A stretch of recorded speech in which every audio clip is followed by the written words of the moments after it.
Welcome to Shattering Myths, a program devoted to the largest segment of society, to those who know that the world's religious, political, economic, military, and media institutions are corrupt and counterproductive.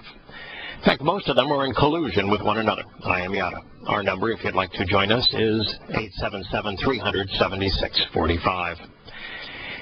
In the conclusion of our first hour yesterday, I was sharing this following story, and I want to go over it again because it provides just another bit of evidence along the way that the United States is wholly and completely dishonest, that the United States is deadly, that the United States deliberately and knowingly kills civilians, that the United States is the problem in the world.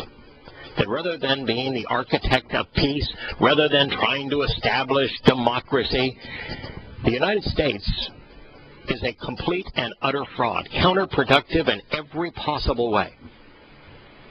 Bloody footprints, bloody fingerprints on everything it touches. The United States has become the merchant of death. According to the Associated Press, American Special Operations analysts were scrutinizing the Afghan hospital that they blew up days before it was destroyed, days before the Taliban took over the city, because they believed that it might be used by a Pakistani operative to coordinate Taliban activity. If they know, and they do, that the Taliban is controlled by Pakistan, then why in the hell are we providing billions of dollars worth of weapons to Pakistan? Why are we pretending that Pakistan is an ally in the war against terrorism? All this does is confirm what I have said from the very beginning, that is absolutely irrefutable and undeniable. That when the United States caused the first Afghani war, that it went to the Taliban it went to Pakistan to rent the Taliban, and that we bribed Pakistan with billions of dollars in war material that enabled the dictators in Pakistan to keep an iron fist control over their population and to continue to aggravate India, while at the same time we provided $5 billion worth of weapons to the Taliban and to a database supplier of jihadists that we were engaging and deploying, known today as al-Qaeda, to attack the Soviet-backed government of Afghanistan and to topple it. That civil war killed hundreds of thousands of people and displaced millions. Well, just as we had done it then, we are doing it now. And so this whole idea of Afghanistan is a complete and utter farce. We are aiding and abetting Pakistan, who is controlling the Taliban while pretending to fight the Taliban. Now, lives are being lost in the crossfire. And the whole thing is a hoax, deliberately, knowingly set up to provide an excuse to use the U.S. military, to aid and abet U.S. military suppliers, to entrench U.S. interests around the world. And the consequence? Destruction, deception, and death. The article continues. The analysts knew that it was a medical facility. They knew it was a hospital, according to a former intelligence official who is familiar with the documents describing the site. And yet, the United States knowingly and deliberately flew a AC-130 gunship, a low and slow-flying aircraft equipped with Gatling guns and a howitzer, circling that hospital for hours, firing on it from all sides. The hospital was repeatedly hit, both at the front and the rear, and extensively destroyed and damaged, even though we have provided all of the coordinates and all of the right information to all of the parties in the conflict. The head of Doctors Without Borders said, standing in the midst of the burned-out hospital building, the extensive, quite precise destruction of the hospital does not indicate a mistake. The hospital was repeatedly hit. The bombing went on for more than an hour. Despite calls to the Afghani government, despite calls to the United States, despite calls to NATO to call it off, the head of Doctors Without Borders said. The United States first said that it was a mistake, just collateral damage in the fog of war. Then it admitted that it had troops on the ground aiding and abetting the Afghani military in their assault on this city, and that the United States called in the attack, even though we claimed secondarily, after claiming first that it was just a mistake, that secondarily the Afghanis had called it in, and yet we were there on the ground with them. And that it was just an accident. You know, we had other targets, and it was just an accident the hospital got hit, and yet we flew around it for an hour, bombing it from all sides, using the most precise close-in weapon America has in its arsenal, the AC-130 gunship. The U.S. military knowingly, deliberately attacked a hospital, murdered 22 people.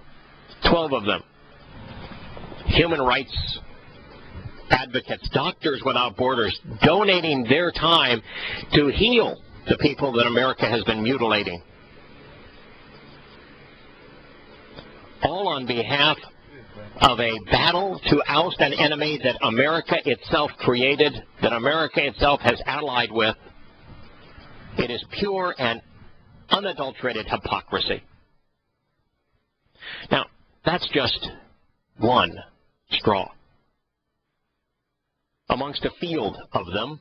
And this morning we are going to spend, and maybe the entire program today, maybe the entire program tomorrow, discussing something that was brought up by Kirk a little over a week ago when he first stumbled upon the release of documents by WikiLeaks that proves that none of this is an accident, that the United States has knowingly and deliberately planned to create these wars that have killed hundreds of thousands, perhaps millions, and displaced now somewhere between 15 and 20 million people.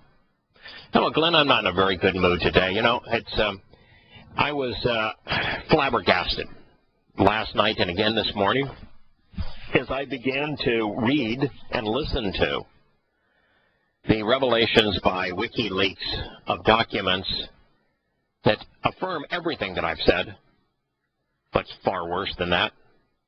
I have assessed some of this to just America's stupidity and the consequence of stupidity, of immorality.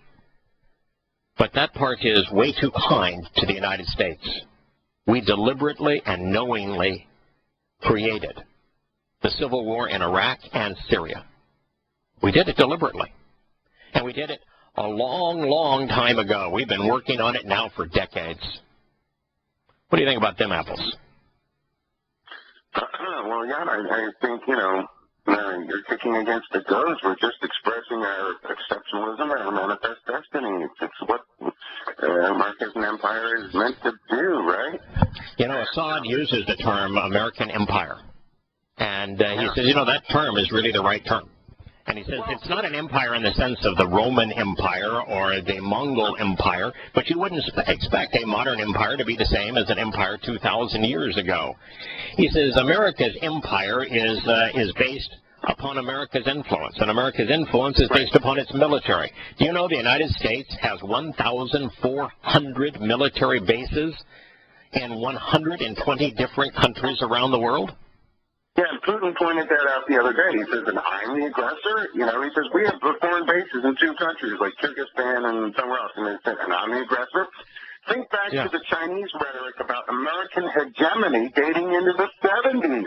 The Chinese were complaining about American hegemon. They're the one who made that word known. Yes. So the Chinese have been grousing about this for decades.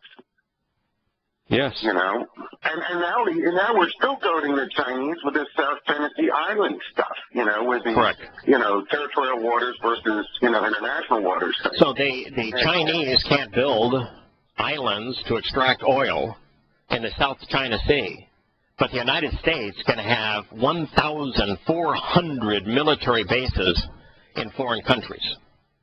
Well, I wasn't aware it was anywhere. I thought it was in the, you know, like 300 or something like that. I wasn't aware it was like that. That's just amazing. And the wheels are going to come off the wagon. You know, I know that you don't see, you know, Yahowah as being involved in, you know, as one who actively judges the Goyim nations, you know. But whether you view it from, like a lot of Christians are saying, God will, you know, bring judgment upon America. You know, Buddhists are saying you're going to reap what you sow. No, he doesn't have to do anything.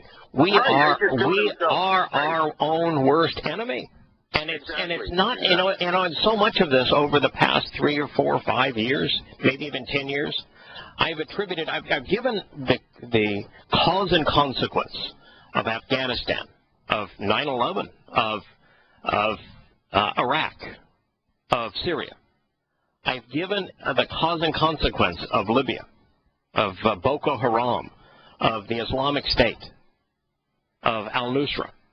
I've provided here how it came to be, of al-Qaeda, of Afghanistan, the first Afghanistan, how it came to be in explicit detail. And I have presented as a unavoidable consequence, but not a deliberate consequence, everything that has spilled over from those, which has been to kill millions of people and to lead the world to the precipice of World War III. I have assumed that the American leadership had been so dumbed down and become so immoral by political correctness that it just stumbled into these untenable positions. That's not the case. No, it's all devious, much more devious. Oh, it's absolutely devious, and it's an integration of Congress, the White House, the CIA, the FBI, the Department of Defense, the State Department. They're all in it together. I want to share some of these stories, and as I share the stories, the thing that I want to say up front is that I have, and I've mentioned this a number of times, I have a homepage. I use ProtoPage for my homepage. And ProtoPage provides me with the opportunity to post a couple of clocks, which I use, of course, for the show, and a calendar. And then news feeds. I have the top 8 stories up from Reuters, the International Herald Tribune, the BBC, Fox News, Yahoo News, of course, ESPN, CNN, the Washington Times, the Washington Post, the New York Times, ABC News, CBS News, as well as the LA Times. And every day, multiple times a day, I look at the headlines, and then I can mouse over the headline, and I get the first sentence or two from the opening paragraph of the lead news stories of those top 10 media sources. Not one of them posted a story on WikiLeaks or Assange publishing a book containing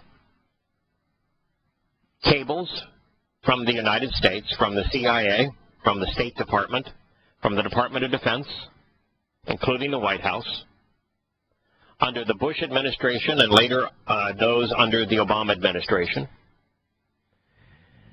that without any ambiguity laid out the plan to create the civil war in Syria that we are witnessing today.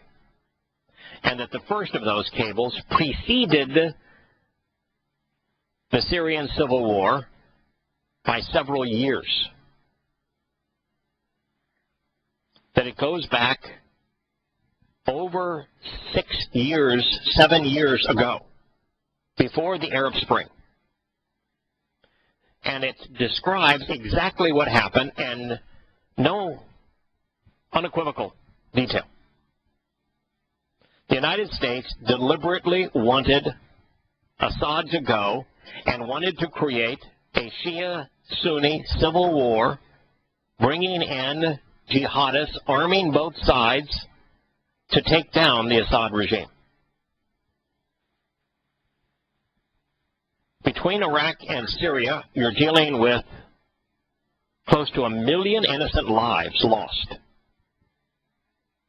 And between Syria, Iraq, Libya, and Afghanistan, all of which we knowingly and deliberately created the hell that is being experienced there, you're talking about millions of lives lost and many tens of millions of refugees. Yeah, and this is why I get so testy when people start trying to tell me how great America is. Oh, God. You read this, and my first reaction, the reason I was angry at Americans. How in the world could you support a government like that? Why in the world would you stand up and pledge allegiance to the flag? Why would you sing the national anthem, removing your hat, putting your hand over your heart? Why would you sing, God bless America? And you know what's really interesting about this? Before I was going to even share these stories, and I'm going to share these stories, and I don't care if it takes us a week of shows to do it. Before I would do it, I wanted to go to the source. I wanted to, because I read things in all of these articles that were accurate and things that weren't quite as well thought through. And it was obvious that everybody that wrote an article on this had an agenda, because no one in the mainstream media wrote any of this. And that tells you that the mainstream media is either colluding because, for example, every one of them presented the Syrian conflict as freedom-loving, democracy-loving secularists rising peacefully up against a dictatorial and ruthless government, and that the Syrian civil war was the direct result of that dictator gunning down his own people. And that the United States, therefore, was right to assist those freedom-loving Democrats who were secularists with weapons so that they could defend themselves from that awful Assad regime. And they all told that story over and over and over again.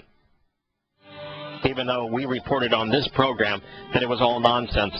Well, the fact of the matter is, the internal cables produced by WikiLeaks from the U.S. government completely destroy that myth, and not a single newspaper, not a single mainstream media outlet wants to come clean to say we misled you, that it wasn't true, that we were misled.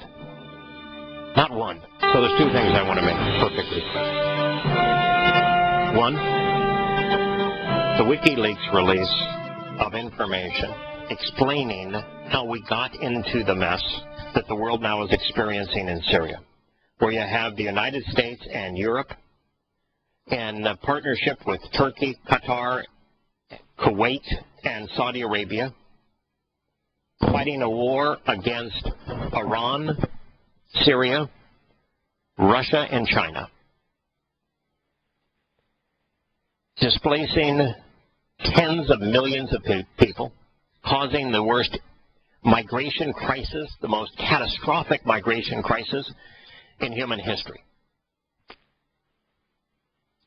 was deliberately planned by the United States. I have consistently said on this program that it is a consequence of our foolish invasion of Iraq, which turned out to be counterproductive. Now, that's true, but it's far worse than that. And that not a single media outlet covered that story. Not one, not a single major media outlet, not anywhere in the world, covered the story. Now, I want want to tell you that I think that the reason that they did not carry the story is the American empire. It's the same reason that Google and Microsoft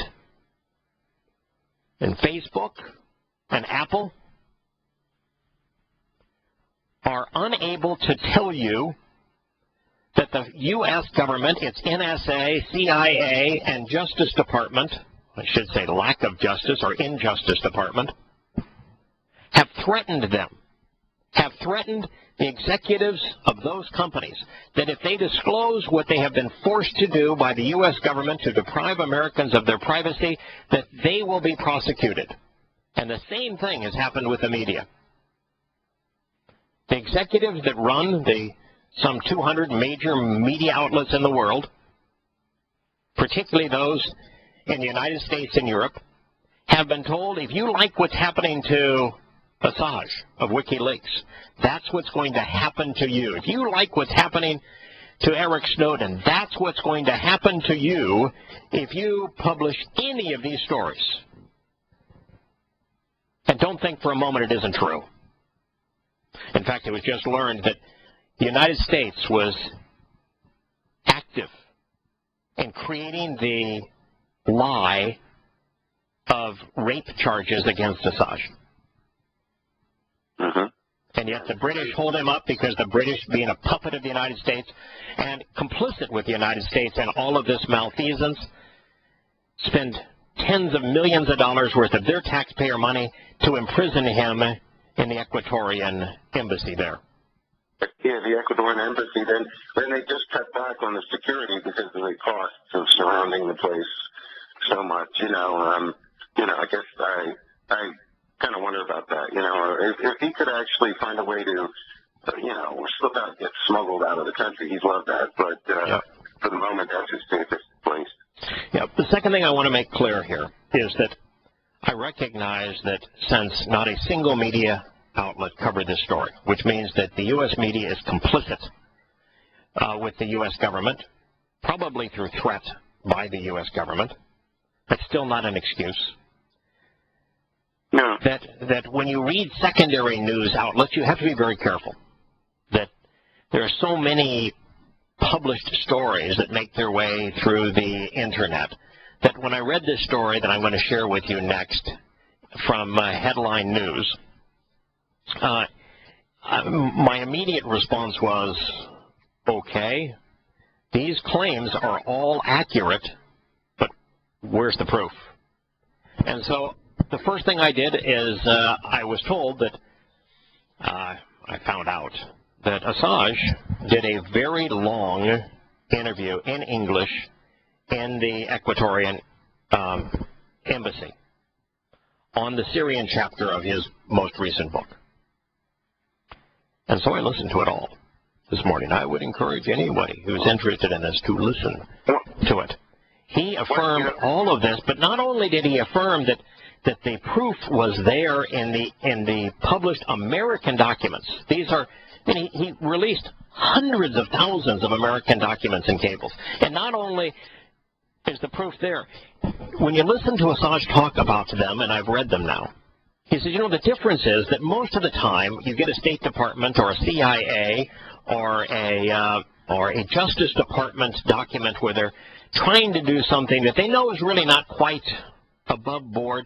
They speak in diplomatic language where you have to read between the lines. You have to know the context. You have to know their mannerisms. He says, but in the case of the Syrian civil war, 5 or 6 years ago, long before the Arab Spring, they didn't mince words. They described arming both sides, the Shias and Sunnis, and to create a civil war between Sunnis and Shias, specifically in Iraq and in Syria, to bring down the Assad regime. More brazen, the same thing pertains to the revelations from Wesley Clark years ago. And, about the agenda. But they're certainly very much more brazen. I wanted to point out, Yada, these documents are so prescient that if you were dealing with religious documents, Mm-hmm. somebody would allege that they were apocryphal and had been post-dated. Oh, yeah. You know? Yes, Yeah. you know, because they're going to say, oh, no, this was written after the fact, and somebody just... Oh, yeah. Yeah, exactly. Yes, it's like the Book of Daniel, even though we have Dead Sea Scrolls copies of it that date back, 200 BCE, 200 years before many of the events that it predicts actually unfolded before our eyes. Right. They claim that it was written after the fact. Well, exactly. You have the same thing here, if it were doing, but except that it's actually... Well, there is no one in the U.S. government that's denying that the WikiLeaks cables are valid. Right. But Assange has been holed up as an example to others that you publish what he has released, and this is the consequence. I mean, he's released hundreds of thousands of U.S. cables. The New York Times printed a grand total of 100. And they lead the way. There's no one who has printed more of them than the New York Times, and they have published articles on less than 1/10 of 1% of them, and they did not cover this story. But and our indignation is predicated on, values that have to do with things like truth being important, and government should be benevolent, and, people should, try to be productive rather than counterproductive and stuff like that. But, I think it's entirely conceivable that some of this disorder, chaos, suffering, death, and struggle is actually deliberately created by people like the Rockefellers who say, well, if you want to make an omelet, you got to break some eggs. Right. I'm not going to go to the Rockefellers, but there is absolute conspiracy here. What these documents prove, and Assange says it in no uncertain terms, what these documents prove is it does not matter who the occupant of the White House is. That there is an underlying power in the United States that disregards the current occupant of the White House. And the power is in the CIA and the FBI and in the Department of State and in the U.S. military, and that collectively this enormous spy and destructive apparatus that is responsible for the American empire makes certain that it dictates what the next administration is going to say and do. Obama, speaking out against everything that Bush stood for, and even though Bush was wholly responsible for the mess that we see today, simply went along and continued that same policy. And so that's not possible unless the apparatus that actually controls the malfeasance of the United States and its empire is way above any elected official. So that it does not matter who you elect. Now, we've said that for a long time, but in these releases and particularly over the last 10 years that this has been going on, you see that it makes no difference who the occupant of the White House is. The belligerence is consistent. And regardless of whether they're financial or military or political, these shadowy, anonymous people are your oligarchs of Babylon. They are. Yeah, in fact, one of the things that Assange points out in these releases is that much of this is done in collusion with the largest corporate suppliers, with Boeing, with Lockheed Martin, with the General Electrics of the world, and that the American empire is established for the purpose of both those empowered and of those corporations to impose their influence. In fact, in these documents, it becomes obvious that the United States established these conflicts for the express purpose of selling more military hardware. And because the military hardware is so complicated and so dependent upon America's ongoing maintenance of it, that it makes every country in the world that is armed with American military hardware a de facto military base for the United States. You either go along with the United States empire policy, or your billions of dollars worth of military hardware no longer functions. almost a blessing, Yada, that the corruption within the military-industrial complex and the corruption has made this stuff so undependable now that it actually lessens the potential effect. I mean, the F-35 Turkey not working, the littoral combat ships being garbage, this actually compromises their ability to be a viable, threat in some cases. The fact that the Donald Cook could be shut down by an overflight of a Russian plane. If they had dependable stuff, they'd be even more dangerous, but their own corruption has lessened the efficacy of their own devices. Look at the F-35 Joint Strike Fighter. Exactly. It's an airplane that will bankrupt any country that tries to deploy it. I mean, the Canadians in this election, the first announcement is, hell no, we're not buying that airplane. Right. And, of course, the Australians, there's a serious problem with Australia. The Australians, they're buying it. They're so compromised. I mean, they're so weak-willed and compromised. It's unbelievable.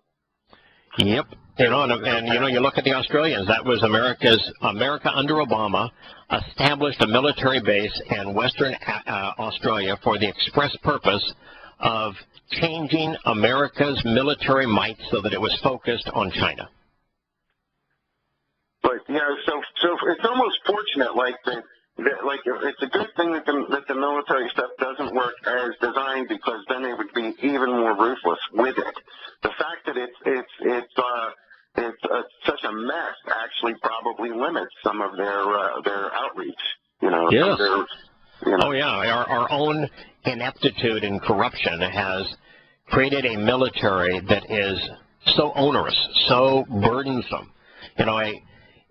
Collectively, it's about $1 trillion a year between our spine and our military and all the things we do with it through state. It's about $1 trillion a year. It has become a nail in our own coffin. Right. And there's none of it. I mean, literally none of it that is designed for the current threat. Not a piece of it. We couldn't use any piece of it to deter any clear and present danger to America. Not one aspect of it. As a matter of fact, one of the things that was said in one of these articles that were deduced from the WikiLeaks cables was that the Islamic State, which had been created by the United States expressly to create conflict between the Sunnis and Shias and to bring down the Assad government, that the Islamic State ultimately was aided and abetted in its means to taunt America into bombing it.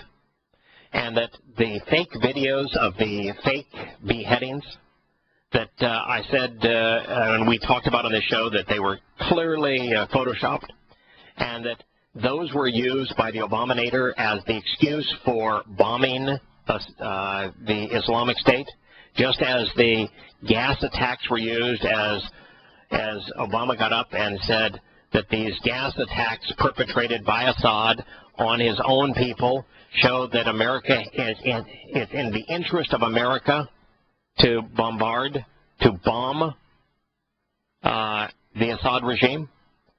And the fact is that, A, those beheading videos were faked. The U.S. government knows they were faked. It's obvious they were faked. And I'm not an expert in Photoshop, and I know they were faked. Everybody that's ever looked at them with a critical eye knows they were faked. And yet they were used as the justification for bombing Syria and for starting a whole coalition that is leading to World War III, knowing that they were a fake. And so you have to say, so why did they do it? Because, well, if you start a war against something like the Islamic State, which, by the way, only made the Islamic State more powerful, more irresistible to Muslims. And so it had exactly the opposite effect that was our stated purpose, but we knew it was going to have that effect. But that would, in turn, enable us to sell vastly more military hardware to the countries around the region, which establishes the American empire in those countries, because you have to play with America when you buy American warplanes. Well, and that's why they have to muddy the waters and maintain the proxy war strategy, because pure war is unthinkable because it's unviable. You know, there can be no naval exchanges between Russia, China, and the U.S. or something. There can be no on-the-ground warfare. They have to use proxies to play the war game. So that being the case, all we do is we play proxies. We began the proxy war in Afghanistan under Jimmy Carter and Zbigniew Brzezinski. And all we have done since is play proxy wars because we can't use our regular military in any way that makes any sense in the world. And so we justify it by, you know, the WikiLeaks on Syria, because they are so blatant that we deliberately and knowingly caused this catastrophe. Years before the Arab Spring and the alleged political uprising in Syria, that we actually caused this deliberately. We need to put every detail of it into place, knowingly. It also tells you that the assessment that I've provided on the Ukraine is absolutely, obviously correct. That we instigated, in fact, there are cables now that show that we instigated the overturn of the popularly elected government and have created this a mess really to push the world towards world war. They want world war. Whether it's been Bush or Obama, they want world war. And everything they say is dishonest. Every time they open their mouth, they are lying to the American people and to the world. And they even muddy the waters in the realm. You know, you can't just go looking away from the mainstream media to Patriot Talk Radio to somehow find the truth, because there you'll have, you know, you'll have someone like Joel Skousen saying that the Maidan Revolution was facilitated by the Russians. It was the Ruskies who started the Ukraine thing because they and China are colluding to eventually come against America in a world war. And it's like, wow. That's what the evidence supports. You know what the evidence supports, of course, is that the United States wants the Ukraine because then you can block European gas into Europe. And then the United States wants Syria because with Syria you can get the Qatari gas from Qatar into Europe and you bypass the need for the Russians. And that controlling Syria means that you had to oust the Iranian influence, and that all of this is to establish pipelines from Saudi Arabia, from Qatar, from Kuwait, up through Syria, into Turkey, and into Europe, bypassing the Russians, because the American empire runs on economics, and the money of economics today is oil. And Putin has just been feeding out the rope, waiting for America to hang itself. I have long wondered why, the Russians have waited so long to refute some of the vilification against them. Yeah, but he's even passive on doing this. I mean, Putin is saying that, it's time for change. Look at the mess that America has created in the world. Look what you did in Libya. I mean, are you even aware of what you did in Libya? And Putin is clear about saying that the reason you have an out-of-control Muslim migrant problem is because of what you've done in Iraq and in Syria. You're the cause of this. But even his rhetoric pales compared to how awful we have been. Oh, absolutely. He ventured out into a mild rebuff, Right. And just even in defending himself, he said, look, we have bases in 2 countries. Right. He says, and what? And where are the aggressors? Do you have any common sense whatsoever? He said, I thought that was great. Yeah, I mean, and that is the question, because you ask, I'm constantly engaging people in conversation, and the majority of Americans knows there's something tremendously wrong with Islam. And they haven't taken the time to actually study it, but they know there's something wrong. And they know that we should not be in Iraq, we shouldn't be in Syria, we shouldn't be in Afghanistan, and that we're making a bad situation worse. But when you talk to them about Putin, they've been so indoctrinated by the media and by politicians and their American view perspective that they actually think that Putin is the bad guy and that we're the good guys in this regard. That's crazy. And the Russians and the Chinese understand it from because of the Islamic populations in their, countries and their buffer states and stuff.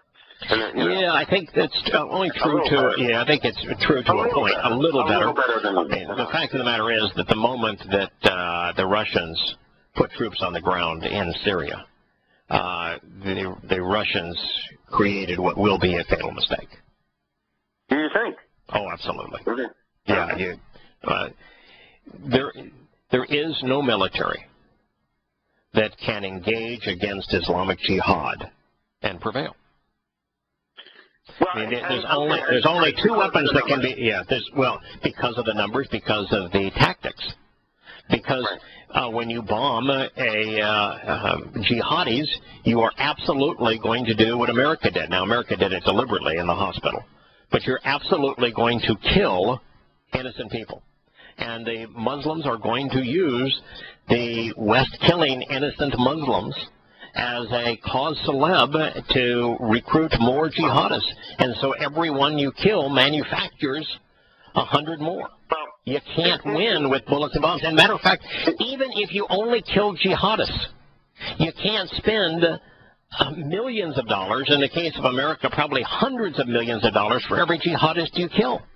You'll destroy yourself long before you eradicate them. Now, at the grassroots level, I would agree. However, perhaps in the case of a Western manipulated manifestation of Islam, such as ISIS, with the way that now by beating that down, they seem to be having some success. No. If you're talking about they're not. No, the Islamic State has grown as a result of the Russian bombing, and they're not the primary target of Russia.